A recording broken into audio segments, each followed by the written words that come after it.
Well, welcome. Tonight, we're going to talk about the political arena, how it affects Milford, all the things going on, because it's amazing how much is going on. Even though we just had an election and you think that it's over, it never seems to end. Why don't we start with an introduction in case there is somebody who doesn't know who you are? Al, thank you for having me on the show. I'm Brian Murray, and current state representative for Milford, Mendon, Hopedale, and Precinct 1 in Medway. Don't say current. State representative right now. I was going to say, that sounds like, it's coming to an end. We don't need any changes now. Yeah, no, I just got reelected, so hopefully it won't come for an end for a while. Well, why don't we start there? Let's talk about the local election. Any surprises for you in the local election? I don't think so. I expected Biden to do well in our area, and he certainly did. Locally for our congressional seat, that was very, very important as to who's going to be replacing Representative Kennedy. And I did have an opportunity to meet with Jake Auchincloss. Nice young guy, very dedicated, very bright, moderate views. I stressed to him what I thought to be important, which is basically service to our constituents. So, I said, when you go to Washington, that's fine, whatever your views are on healthcare or whatever. But the bottom line is when someone from Milford has an issue with citizenship, when someone from Milford has an issue with the military, with Social Security, all of which, I deal with on a regular basis through Representative Kennedy's office, I need your office to be there to help and assist. And he fully understands that. So I'm looking really for, kind of a seamless transition between Congressman Kennedy's office and now newly elected Jake Auchincloss. And he's looking to keep the district offices in the same locations. The one in Attleboro, which, is, kind of accessible for our end of the district. And is very, very committed to constituent service and learning more about our part of the district, which is entirely different from the part of the district where he comes from, that Newton, Brookline area. And so I was glad to see that, that he won. And other than that, no, I don't think I can think of any surprises, nothing that jumped out at me. Now, we had talked about the Senate election, and Ryan running against Christine. Oh, the states, yep. State Senate. Yep. Was that a surprise to you at how well Christine did for the first time out in Milford? Well, I mean, not really. I mean, Milford, she's, obviously her Milford roots. She's based in Milford. She's done a lot of work over the years as a social worker in and around the area. She's made a lot of contacts with a lot of people. She's been involved in a lot of issues. So, I mean, I fully expected her to do, fairly well in Milford. I think the key to winning that district is you have to do very well in Milford, and you have to do very well in Southbridge, and you still have to pick up one of the other smaller towns in the district, maybe Bellingham or something like that, to try to offset the large Republican base that really kind of stretches out west, that Northbridge, Sutton, Dudley, Oxford, all of those towns, really add up, and those are large Republican numbers. So, yes, she did do well in Milford, but obviously, not well enough, because that's where you really had she really had to make her gains, to try to win that race. But now you talk about a large Republican population. What, all 12 of them? There's people moving into those towns. There's houses. You go to Uxbridge. There's some large population out there. The numbers are there, and it's a tough district. It stretches out, westerly from Milford, And again, even like the congressional district, but on a smaller scale, it's varied and it's different. But again, I think for a Democrat to win that, he or she's got to do well in Milford, Southbridge, and maybe pick up another town or two. Okay, because I remember when Richie Neal used to have the congressional district, it was like a banana. It went from Yeah. Milford all the way almost to Springfield. Yeah, we were the tail end of that district, and I mean, we were fortunate to have him. He had a district office right in Milford, which was headed by Virginia Purcell, and he gave a lot of attention to this part of the district. And now where he's chair of Ways and Means, that's a great benefit. So it's nice that I know him. I had to contact his office a couple of times for some things, and it's really nice to have that history with him as our congressman for a while. Now, obviously, nobody knows what President-elect Biden is going to do, but the word is, in the media that he's looking to pull a lot of people. And it could be like Elizabeth Warren. If she goes, why don't you explain to people? Because I didn't know the details of how does she get replaced by who for how long. Yeah, so I mean that's going to be the interesting, thing for us to look at locally over the next few weeks to see how the president-elect looks to put together his administration. And I think everyone knows that Elizabeth Warren's name has been tossed out for a number of positions, whether it's the Secretary of the Treasury or some other things. So if she does get offered a position in the administration and accepts that, that creates a vacancy in her Senate seat, which is next up in 2024, I believe. So the way the law is right now, Governor Baker would have the right to appoint a replacement. But also there's a requirement that within about 5 to 6 months' time, there needs to be a special election to fill the seat. So it would be a temporary appointment, I guess. And then there'd be a special election, and obviously anybody could run for it. So that'll set off an interesting domino effect in the state for folks that are interested in going for that position. Our former Congressman Joe Kennedy, I'm sure, would be interested. I know there was discussion. I've heard Ayanna Pressley's name interested in the Senate seat. There are other positions as well that are being discussed for the administration. The Attorney General, Maura Healey, her name is being bandied about as part of the administration. Even Governor Baker, I don't know that he's interested or not, but I know President-elect Biden is going to look to try to have as much of a bipartisan administration as possible, and certainly the governor would fit that bill very, very well. So don't forget the mayor of Boston, Marty Walsh. I mean, it's no accident, I think, that he has not made a commitment to run again for mayor, and I don't think it's much of a secret that he would be looking for a spot in the administration as well. Now, something that I never understood, Elizabeth Warren, buried, deep, to get her out of that seat would be almost impossible in my mind if you're going to run against her. Why would she give up a Senate seat that she owns almost for a 4-year administrative position? Because in 4 years, you could lose it all.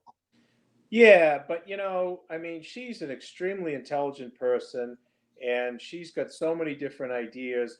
And from her perspective, to move from a Senate position where it's basically deliberative, and if the Democrats are still in the minority, there's really not much that she can do in terms of going forward with any of her goals or intentions. And to move into an administrative position, a cabinet position, where she can directly influence the administration and policy and make some real differences. I think that would be a very exciting opportunity for her. don't forget, even before she was a senator, she was the one that spearheaded that Office of Consumer Protection and Yeah. Oversight, and really, spurred the president on, President Obama, to create that office, which a lot of folks don't realize, but has been tremendously beneficial to consumers. They uncovered the fraud at Wells Fargo that led to a multi-billion-dollar settlement, in the country. There were other large banks that were doing unfair lending practices that have also had to tender up settlements. That's all a result of the work of that agency, and that was her idea really in full. So I can see where someone like her, who's just kind of brimming over with ideas, would really look forward to getting into the administration and be able to put some of those ideas in motion. You think she has more influence at a cabinet level than as a senator? Yes, yes. For what she would want to do, absolutely. Okay. Particularly in the minority, in the Senate. Well, that's still up for grabs from what I understand. Georgia's the key, right? Who would have thunk? I mean, Georgia's the key. Both senators, which I didn't even understand how that can happen, that they're both up, at the same time. But I guess, it is. So there's going to be two runoffs in Georgia, which I think the whole country is going to be watching. Yeah, I mean, that's amazing to me that you got two at the same time. And two Yeah. that I guess the Republicans have to take one of them to maintain, because they can't tie anymore, because the tie goes to the Democrats. Correct. So if they Right. both hit 50-50, I mean, up till now, Pence was the deal breaker. Correct. So if they tied 50-50, it went Trump's way. Yep. So, well, of course, that didn't happen because everything broke down partisan lines. Yeah. But I mean, so Kamala Harris would, as the vice president, would preside over any ties. It should be interesting. I mean, I'm still having difficulty because philosophically, the race is over. Practically, the election's done. And to me, it's time to move on. But I do feel that if there was mistakes made, and I'm not talking about you swung a whole state by hiding 1 million votes or something silly, but you do read that certain votes are being found now. Well, we ought to look into that, in my mind, for the future. But when you hear 3,000 votes were found, Trump's losing by 20,000. Even if he got every one, it wouldn't make a difference. And of course, you've got to be careful as to where you heard that from, because Trump has and his attorneys and folks that are supporting him, which and I'm talking about the high level Republican leaders, they're tossing out things very, very casually, which have been shown to be not accurate and are very damaging to the integrity of the election. So that's very, very dangerous. By all accounts, this was probably one of the most safest, securest elections in the history of this country. And the head of the cybersecurity that came out and oversees that and said that, he just got fired yesterday. Didn't he get shot for taking that position? Yeah, he got.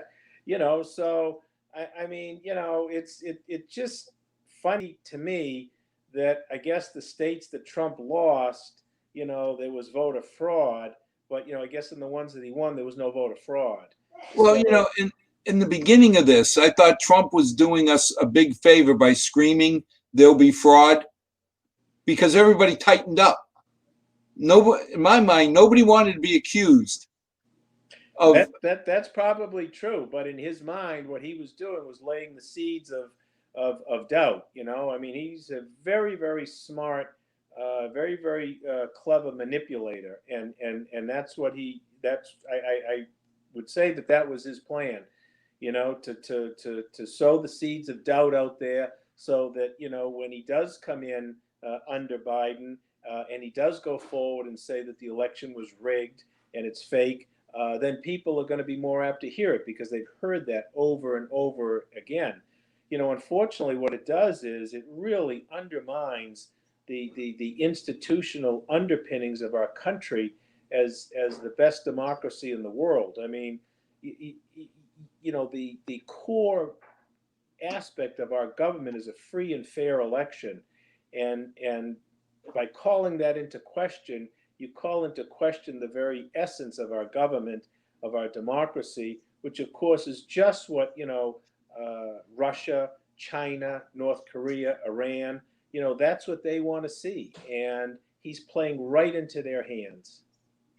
Yeah, and like I say, when I heard him saying it's going to be rigged, it's going to be manipulated, I sat there and said, good for you. You're going to make it so that it's going to be the tightest run election we've ever had. Well, that's probably a byproduct that he didn't think about. And, and I think you're probably right. Because, I mean, let's face it, Al, the Secretary of States, the poll workers, the town clerks. I mean, these are people who take their job and their responsibilities very seriously. And, they're working very, very hard. When you turned on the TV and watched the poll workers, basically going 24/7 in Philadelphia and other states. I mean, these people worked very, very hard to make sure that these ballots were proven to be correct and counted correctly. And for him to call into question their efforts, I think, is just despicable. It's just as bad as accusing doctors of trying to drive up COVID-19 numbers because they get paid more. I can't think of anything more insulting and degrading to the medical professional than that statement. The saddest part is if he would keep his mouth shut, I think he would have done better on the election. Well, that's a possibility. I just sit there and say some of the things that he promised to do, he's gotten through. But then every time he does something good, he opens his mouth and all of a sudden you're like, oh no, seriously? You really wouldn't say that. So I really wonder, this election was so dang close. Now I've got a fundamental problem with the people who are now not hoping Biden does well. He's our president. I was not an Obama supporter till he got elected president.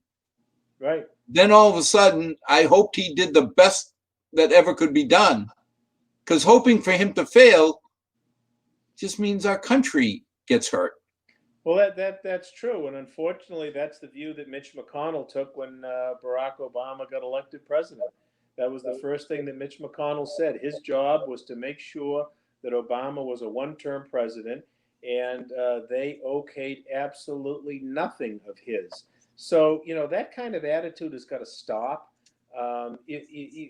Folks, Democrats, Republicans, progressives, conservatives, whatever it is, have got to come together and try to work on the problems that we have, whether it's the economy, whether it's immigration, and certainly this pandemic, which is just spinning out of control nationwide, because there has been absolutely no assistance and no direction from the federal government as to how to control this. And we experienced it specifically in Milford when the federal government seized 30,000 protective gowns from the Milford Fire Department.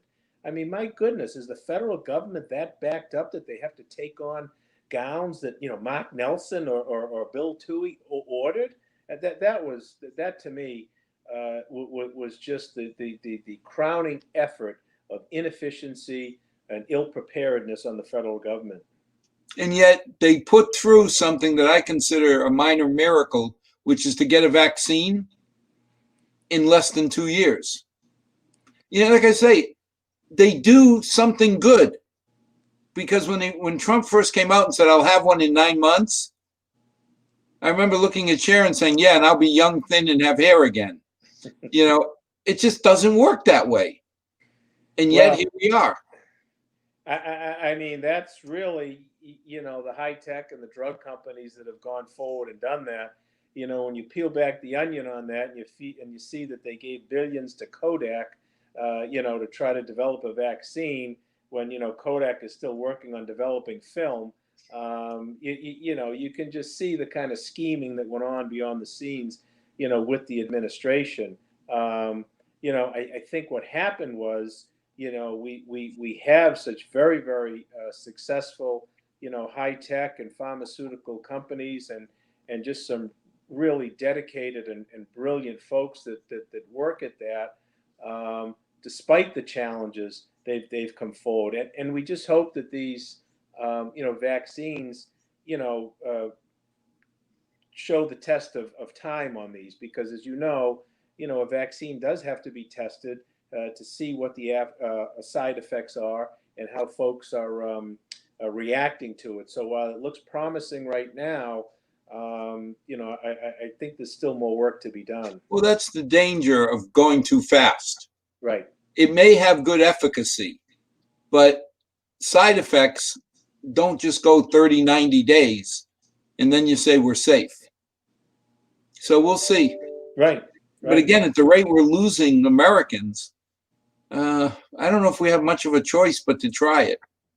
No, that's right, and we have to go full speed ahead on this, and try to really get this thing under control, because it looks like it's worse now than it was even in the in March. In the spring months. Now we're hearing about going backwards and shutting down the town, shutting down the state. How do you feel about that?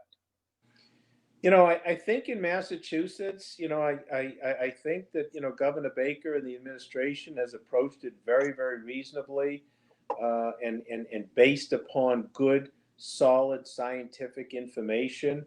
And I know the governor does not want to shut things down at all. In fact, he's taking every step that he can to try to, prevent that. I think that we can continue to have businesses to be able to operate, but it's a different kind of operation. I think that folks have to respect the use of masks. We have to look to be socially distant, try to avoid some crowds, keep your hands washed. I mean, these are just basic things to do. And I think that if everybody did that, we could go forward and continue doing business and operating until a vaccine is developed or this a virus gets under control. But again, going back to the federal government and the president, I mean, he politicized the use of masks.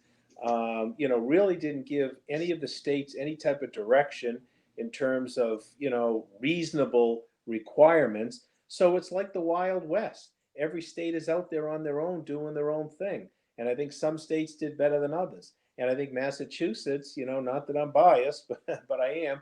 But I think that we did a better job than a lot of states in terms of trying to manage it, and we're still doing that. We're trying to encourage and keeping kids in school as much as possible, with the hybrid model. But the numbers are still very, very frightening. Well, I mean, I was amazed. I saw something, I can't remember if it was North Dakota or South Dakota, that the infection rate was like 50%, the positivity rate. That's awful. I mean, then you hear about how the people out there nobody's wearing masks and nobody's socially distant from each other. It's like, for the love of God, whatever you believe in, that you don't like the central government, you don't like, anything, but science is science. That's right. And it's that kind of activity and it's that kind of outcome that forces folks to think about shutting things down. Whereas if you operated reasonably, if you respected the mask requirement, if you just have some respect and consideration for the people next to you, and do these kinds of things, you wouldn't be having to consider shutdowns. Well, I think too, a lot of it's just the attitude. If we were walking around Milford downtown to go somewhere and you saw people without masks, I think they'd get some strange looks. You wouldn't be cheering them on saying, yeah, go fight the government. Right. Yeah. So now we start looking at other things going on. Healthcare reform. I remember we used to talk about that. Isn't there something going on in Yeah, it's been a big topic. We passed a major healthcare bill. Oh gosh, now I got to go back here. That was at the end of regular session, which would have been that last week in July, and we had passed a number of comprehensive bills as we were closing out. And the Senate also has passed a healthcare reform bill. So now, what has happened when the House has a bill that differs from what the Senate passed?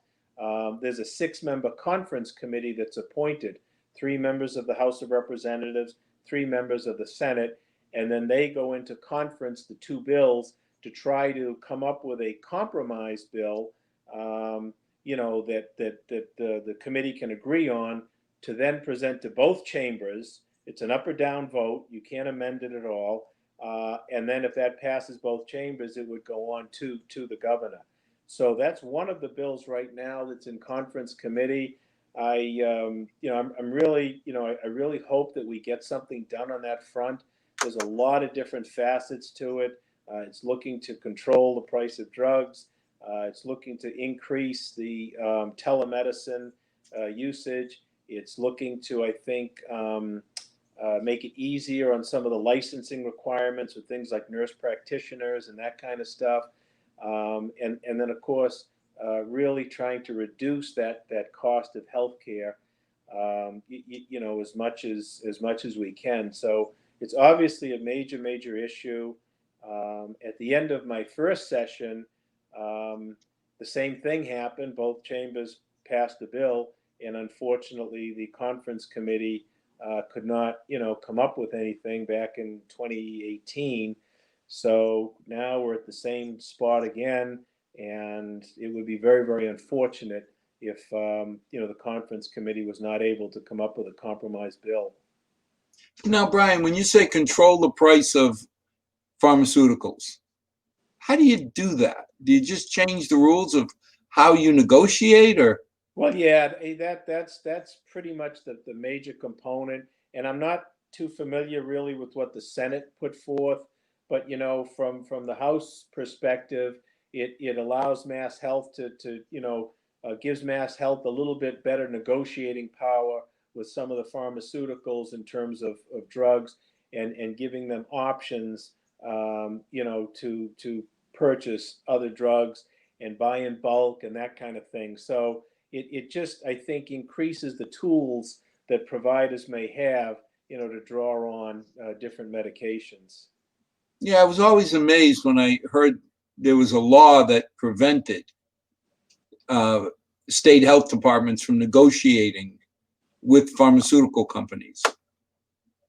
I mean, at the end of the day, we want the pharmaceutical companies to make a decent profit. Absolutely. Because if they don't, I mean, we all know the margins on producing pharmaceuticals are 90% or better. Once you have the drug, making it is free. It's the $1.5 billion to $2 billion of research that goes to getting it up. Right. And everybody, well, I shouldn't say everybody, but that's understood, certainly, within the legislature, that that R&D component is very important for these companies to have the freedom, to develop new drugs, and recognizing that the failure rate is high and expensive. But at the same time, things like insulin, which have been around for a long time, there's got to be a better explanation as to why it costs so much more today than it did, a few years ago. So that's the kind of balance that I think, needs everybody's looking to try to draw upon. Well, that's a perfect example, because I use insulin. I'm a type 2 diabetic. Oh. And I saw my prices, when I order 3 months at a time, it used to be $150, $130. All of a sudden it went up to $380 in a year or a year and a half. Now, they're not doing any research on new insulin. The cost of manufacture didn't triple in 12 months. So, it was amazing how fast it went up. And then when they started getting congressional attention, now it's back down to where it was. Yeah, so that, and I remember at the hearings, in fact, the governor himself came in to testify because I am on healthcare finance, and that was a major focus of the hearing. Just exactly what you're talking about. So that kind of activity has to stop. But you do have to balance the ability to allow these pharmaceuticals, to conduct the R&D, to develop new drugs, and then also realize that that's a huge part of our economic sector in Massachusetts. High tech, biotech, is a huge, huge part. So, we can't do anything to really cripple that industry, but we really need to do something to try to rein in some of these drug prices for some of the drugs, like you're talking about, insulin and things that have been around for a while. Yeah, I remember taking a medical ethics course, and it was amazing to me. When you got some of the special drugs like that Genzyme grew up on, for the liposomal storage disorders, where it's $160,000 a year Mm. per person.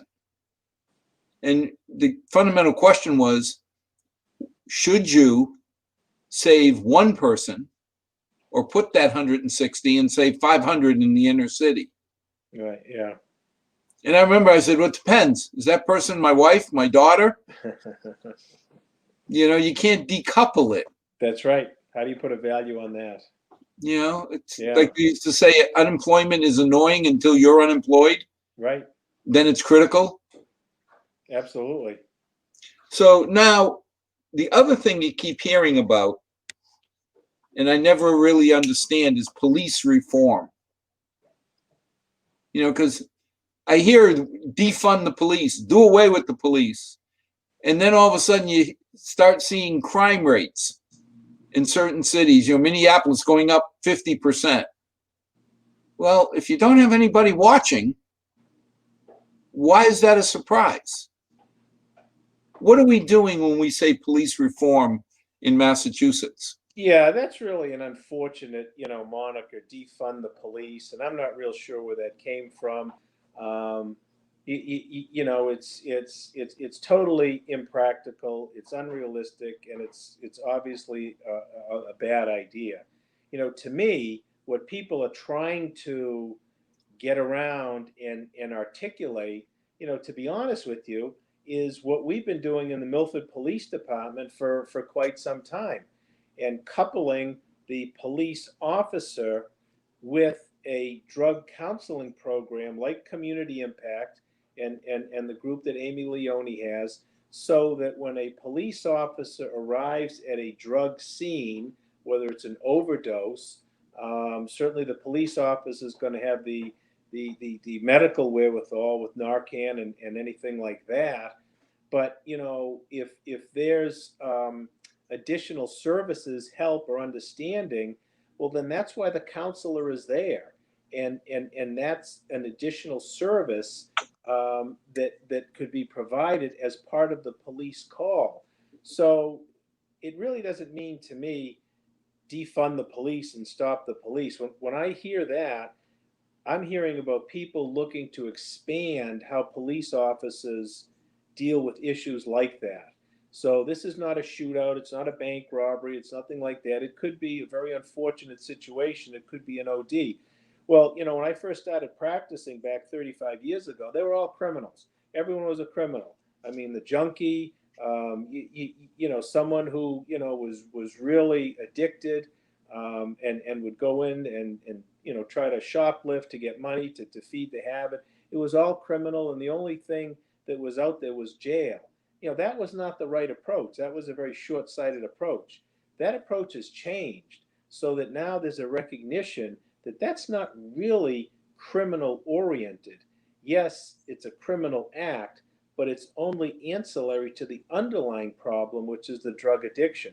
And if we can get that understanding into our police department and partner, with some drug counseling professionals who know how to handle these situations, that's a more effective police force. Well, that's what we've been doing in Milford. I think Milford's been a model for that. And to me, more localities, more states ought to do that. So that's what I think of when I hear this, what I think is a crazy phrase, defund the police. Well, you think about it. When we grew up, Brian, you think of a heroin addict. It was a sleazy guy in the back alleys of Boston, that was stealing, plundering, looting, doing whatever. It wasn't Jack's friend that he played baseball with. My daughter Emily's friends that played soccer. All of a sudden, when you look at a kid that grew up with Jack or Emily and got hooked because of a sports injury. Sure. Mentally, you got to think different. Now all of a sudden it's not, let's put them in a box and, buy an island like British law did and put them all on the island and forget them. Right. These are kids that grew up in front of us, families that are good friends. Absolutely. And I think there's more of a realization to get to the underlying issue, what's affecting that person, to turn to drugs. And, like you say, it could be a physical addiction. The opioids are just awful, the oxycodone, the Percocet, all of those kinds of pills that, were just given out so indiscriminately and like candy for way too long are highly addictive. And young people and even older people, it's very difficult to get off that. And it's easier to start getting into the cheaper stuff, the heroin and the other things. And then all of a sudden it's just a horrible situation. So, again, I think that locally, we're ahead of the curve on that. We saw this years ago through former Chief Tom O'Laughlin and for the great work that Amy Leone has done in the community. But, when you look out at the country, not every city and town is like that. And they haven't seen that. So that's the unfortunate part. And I think that's what folks are talking about in terms of trying to expand, the services that police can deliver and how they view different situations. Well, when you were selectman, you were directly involved in police budgets. The minute you cut the budget, the first thing that goes out the door is training. I don't know of any chief that will fire a cop and save training. So reducing their funding makes no sense to me. No, it doesn't make any sense at all. It's only going to give you a more inferior service than you already have. And like I said, it's a very inarticulate way, I think, of talking about the fact that some police departments really need to kind of expand their scope. So that's not defunding to me. That's increasing and expanding, the scope of services and, like you said, the training for sure. And realistically, when they bring up there's bad cops, yes, there is. There's good employees, there's bad employees. I mean, you can probably look around the State House and find somebody that's less than optimal. Okay, so someday we'll find a bad cop in Milford. My impression is go after him or her. But don't demonize the 99% that do a good job. Oh, absolutely. Absolutely. And that's part of what the police reform bill that the House passed does. It sets up a training process that would be statewide, and it sets up a certification process, which Massachusetts is one of the few states that does not certify their police officers. And it also incorporates a process that if an officer violates that certification process, that certification by an act, that officer is going to be subject to review, subject to full hearing, representation, and if in fact the officer is found to violate the standards of conduct that have been established, then there'll be punishment, whether or not it's a suspension, firing, more training. It could be, across the gambit. It's kind of the whole gambit of really how to improve policing right now. But that's normal. I mean, any employee that doesn't live up to your code of performance, conduct, whatever, you get rid of them. only it has to be a lot stronger because this employee carries a gun. Yeah. Yeah. But I mean, again, and getting rid of him or her, that might not, that doesn't necessarily have to be the first option. You know Right. what I mean? It could be increased training. It could be education. It could be a suspension. It could be a lot of things. I mean, I remember the days when I was on the school committee, and the administration would focus on some teachers that weren't meeting specific standards. Well, they didn't get fired, but they were put on plans, remedial plans, and they would look to improve and work on this and work on that. And more often than not, that's what happened. So that just kind of moves that process into the world of policing. Well, I mean, that's normal. You have a PIP, a performance improvement plan, Yes. that when somebody isn't living up to what the company or the organization feels is the correct level of performance, you don't walk in and say, okay, Brian, you were late this morning by 10 minutes, you're fired. Right. Exactly. You Exactly. know, um, how about we talk about transportation Mm. from time to time? That somehow we're going to build up our infrastructure. And yet I see more press on the MBTA is cutting back because they can't afford to provide service. How do you approach that? Because we're out in Metro West, and we know there's a strong sucking sound when money goes from the West into 128. Yeah, so that was actually the last major bill that the House passed before COVID-19 hit, and it was a transportation bill designed to raise revenue. And there were some folks that weren't happy with it. There were three or four components in it in terms of raising revenue. One was a increase on the gas tax. I think it was 5 cents or 3 cents. I don't remember exactly. There was going to be an increase to the Uber Lyft rider charges. There was going to be an increase on the statutory fee that corporations have to pay to be incorporated, and there may have been one other financial component. And of course, the idea is to raise revenue because our roads and bridges are in very very bad shape, and we're extremely behind the maintenance plan that we should be at. So we really need to get a large chunk of revenue and direct it into some bonding so that we can go forward and take on these infrastructure projects. Um, the Senate passed a bill also for transportation, and those two bills are now also in conference committee to see if there can be an agreement reached. Now, the House, in addition to doing the revenue bill, did a bonding bill, which would basically direct where the revenue would go. And I was fortunate to be able to get two items in that bonding bill for Milford. One was $4 million to do over the Beaver Street Route 109 exit, and another one was $2.7 million to do over the Main Street Beaver Street exit.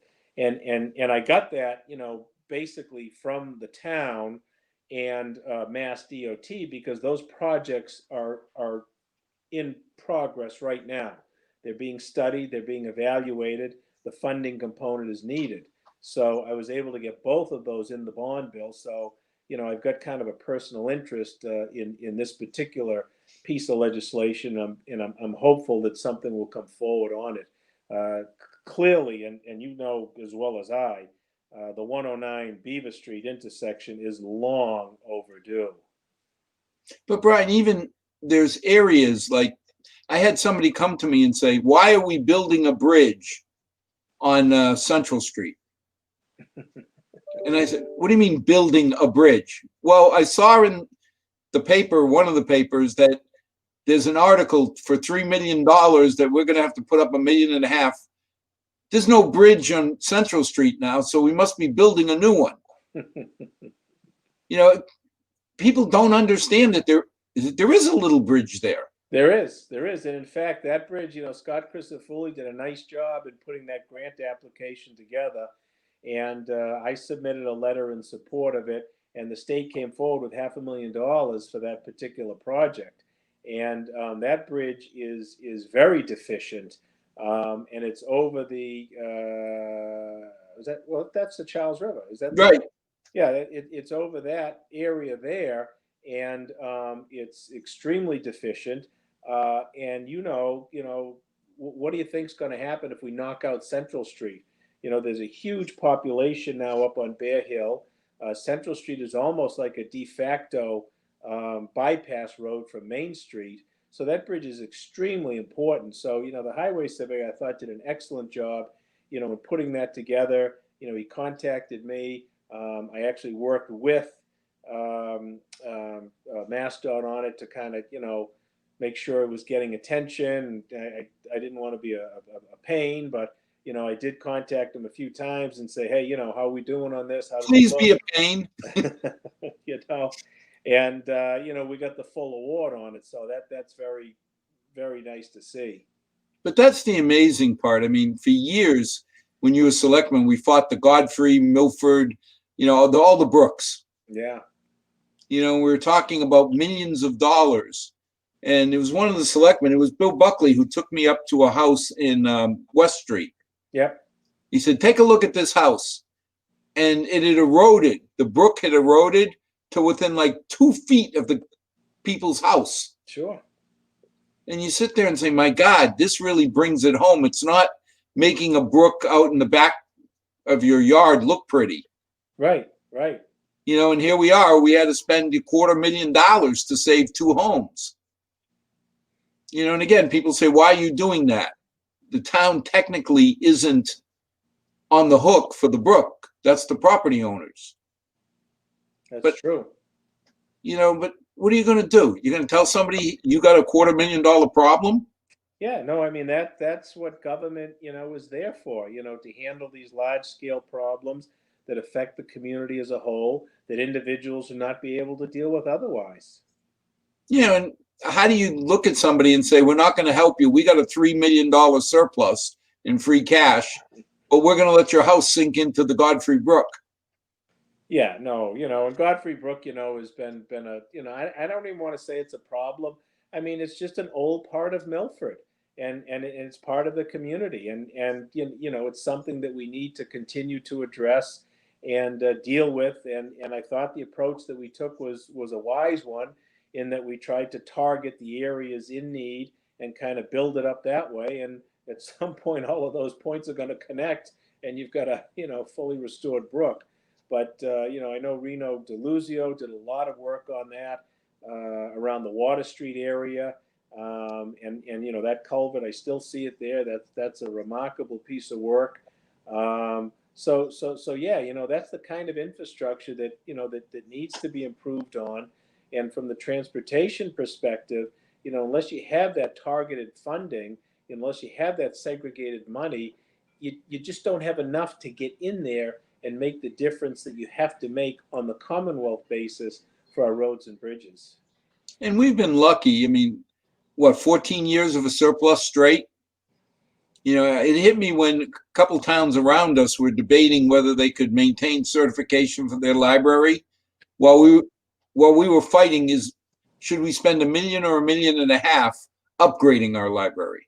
Oh, from the things that I've seen, Al, since I've been at the state level with other communities, it's just remarkable how well Milford is being run, and has been run for many, many years, and continues to be run.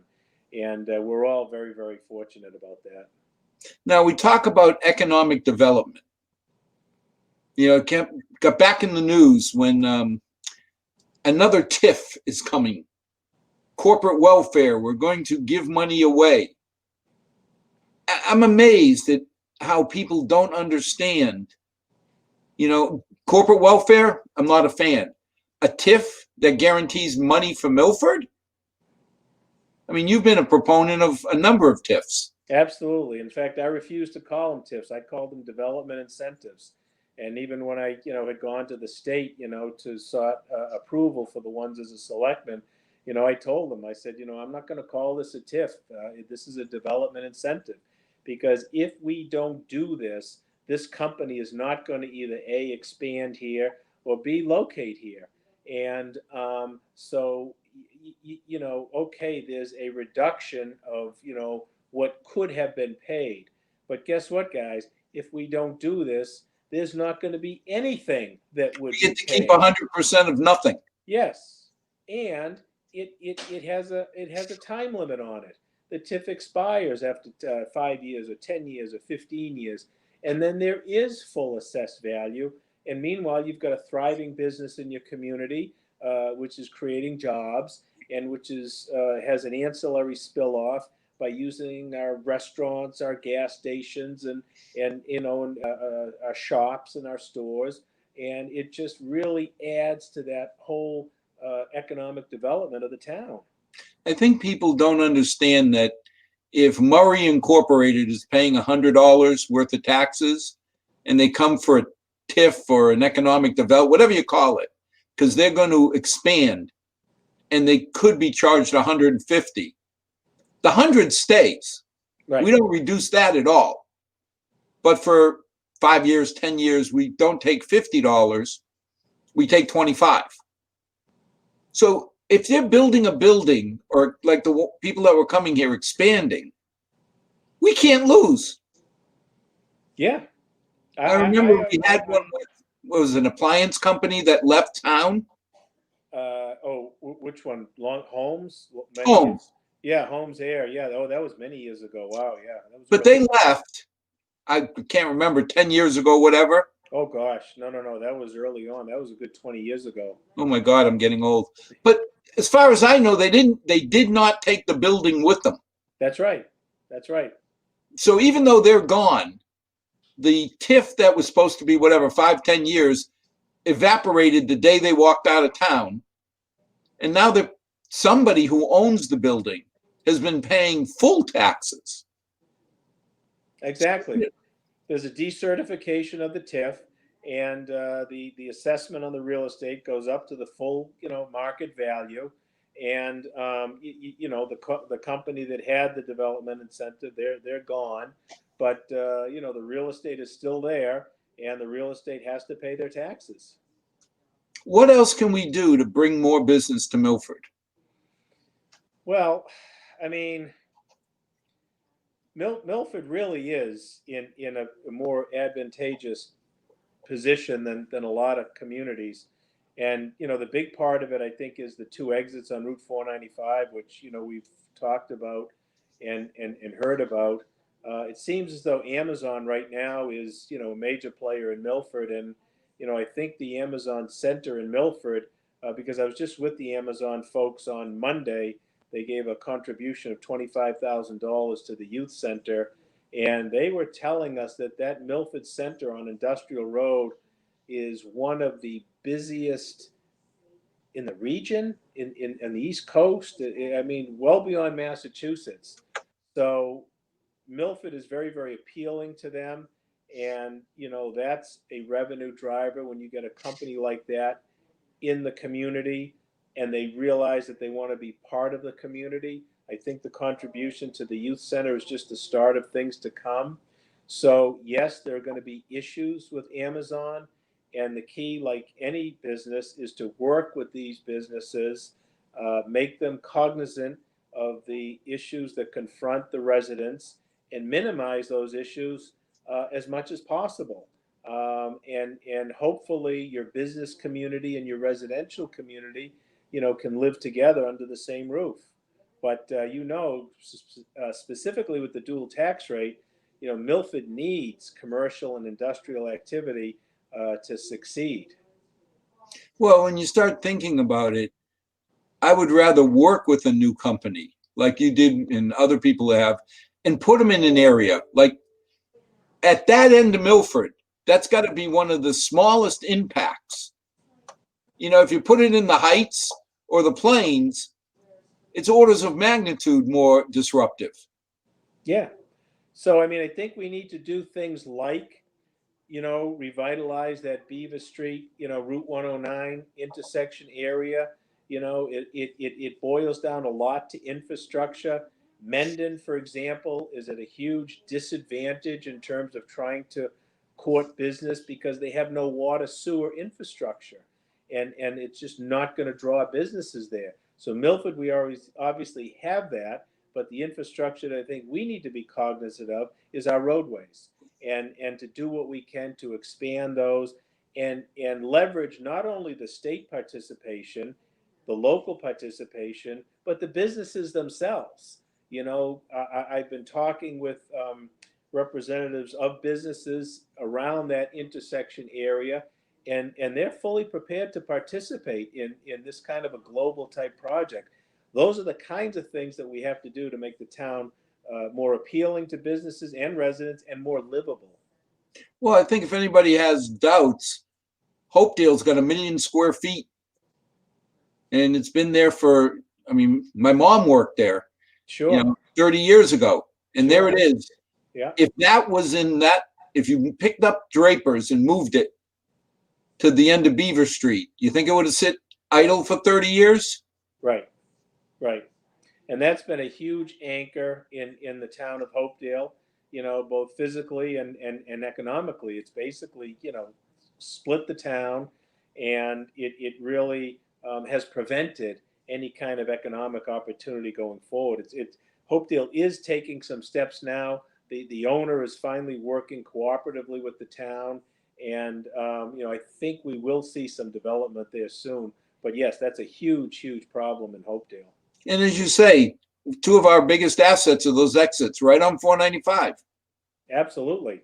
Because, think about, to get to Draper's, you're not going to bring 100 trucks an hour through, or, a day through Main Street and Route 140 without totally disrupting the quality of life of people. Right. And it's taken us a while to finish that Main Street project and really get the revitalization of that Route 140, Route 16 intersection at Milford Regional, which is going on right now. But that neck of the woods, with again, it comes to improvement of infrastructure. To me, that neck of the woods, I think, is going to be probably, when our kids are ready to retire, that's going to be a medical mecca.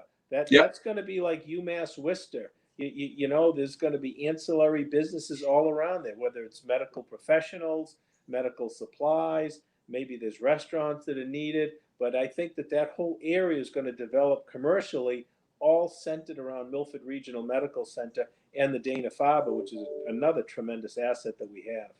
Well, I mean, not even the benefit, like when my mother had cancer treatment, that she could just I could drive her a mile. I didn't have to take her into Boston. Yeah, that's huge. But you think of all the buildings at the end of Water Street. It used to be the bowling alley, Dwyer's Sportland, all these businesses that now are medical buildings. And the jobs, there were 3 people that worked at Dwyer's. Now that building that sits on that lot, and probably 4 that worked at the laundromat, now it's got 40, 50 people working in there at a heck of a lot better salaries. Yes. Yeah. So that whole area, I think we're going to see develop like that over time. And that's going to be a whole different kind of industry, but an excellent industry. Medical professionals, obviously valuable to the community. We're really the heart of the Blackstone Valley in terms of medical care. And of course, Milford Regional is our largest employer. Well, thank you for the perspective. We come to the end. We appreciate everything you're bringing in. I mean, 2 new projects. That saves us a lot of money and helps. Keep plugging. Trying. Keep plugging. Keep trying. And to all of our 6 main viewers, as always, thank you for joining. May God bless. And may tomorrow be a better day than today. Thanks, Brian. Thank you, Al. Enjoyed it.